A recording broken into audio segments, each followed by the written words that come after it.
నమస్తే, welcome to 4 sides TV. ఆందోళన చేపట్టిన రైతులపై పోలీస్ చర్యలను ఖండిస్తున్నామని ప్రతిపక్షాలు ప్రకటించాయి.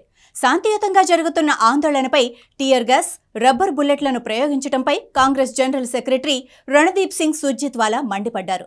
రోడ్లను బ్లాక్ చేస్తూ గుంతలు తవ్వి కాంక్రీట్ బారిగేడ్లు, ఇనప కంచె, స్పైక్ స్ట్రిప్లను వారికి అడ్డుపెట్టడం చూస్తుంటే శత్రుదేశంపై యుద్ధం ప్రకటిస్తున్నట్లుందన్నారు.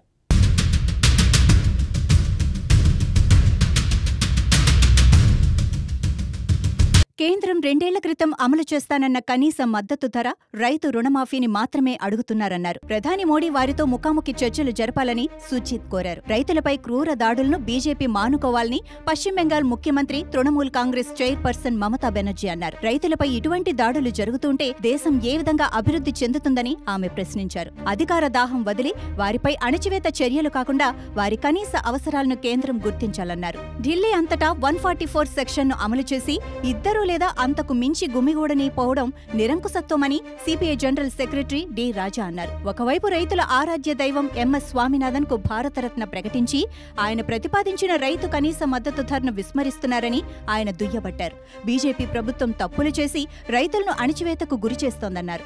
రైతులకు మద్దతు తెలుపుతున్నామని All India Forward Bloc general secretary G Devarajan ప్రకటించారు. ఇదిలా ఉండగా కేంద్రంలో కాంగ్రెస్ ప్రభుత్వం వస్తే రైతులకు కనీస మద్దతు ధర ఇస్తామని రాహుల్ గాంధీ చెప్పారు.